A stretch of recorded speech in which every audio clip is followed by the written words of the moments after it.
Coming out. This is spit of the week. Did you watch the documentary I made, Alexander?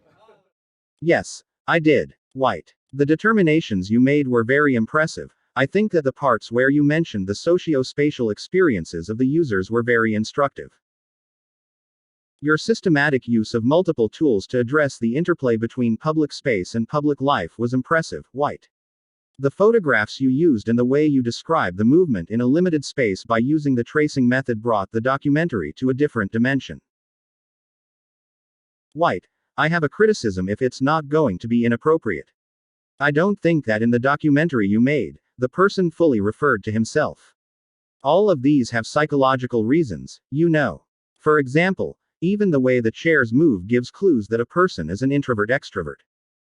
I certainly agree with you, Alexanders, but I think I'm talking about these things. For example, I told you that the movements of two people who talk mutually are similar after a while. People have effects on each other, but I may not have touched on a very broad topic enough. I watched it too, White. What caught my attention was the way you touched on social areas. You explained it in more than one way.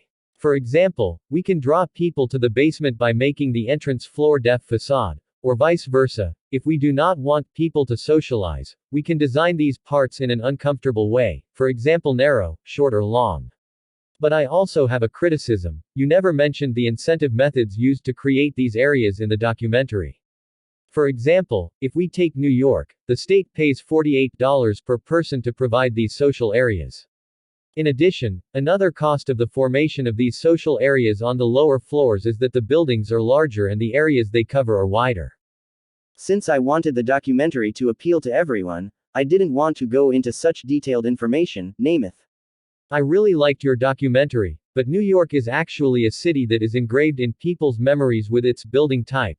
Even a person who has never been to New York can recognize it from a photograph, and actually creating an image that will be engraved in people's memory in the formation of the city is very important in terms of urbanism. I don't think it touched on this part enough.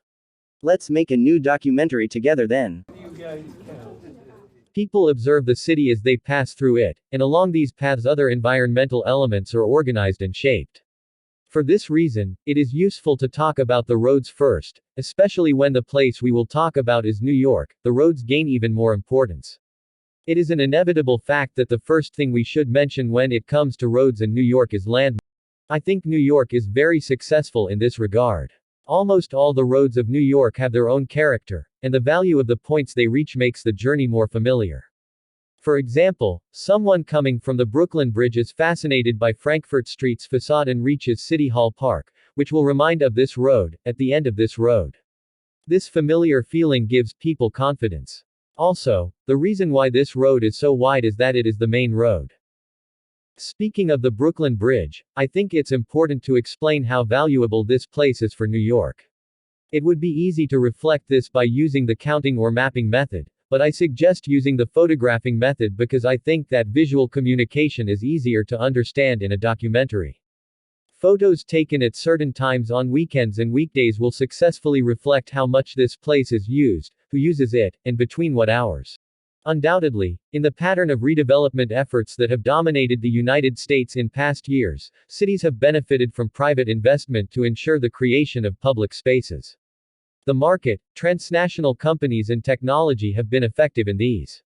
The decision that allowed developers to add an extra 20% of floor space when providing a public space is in my opinion the biggest reason New York has reached its current state, so it should be mentioned in the document. Defined, semi-defined and undefined areas should also be mentioned. Managers of designated areas often apply a range of techniques to help the public space work more efficiently for the benefit of retail sales, with redevelopments focusing on high-profile, high-end retail shopping destinations.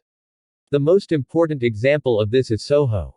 With its designer boutiques, luxury shops, and high-end art galleries, popular Soho has become a high-end shopping destination, especially for. My suggestion might be this. While New York is a nourishing place in many ways, it can be a nightmare for some people. People who want to live here need to be prepared for traffic, noise and crowds. According to researches, 80% of people did not want to stay in such an area. In fact, for this reason, we can reflect how few residential areas are in New York with the mapping method. That's an excellent idea, Alexander.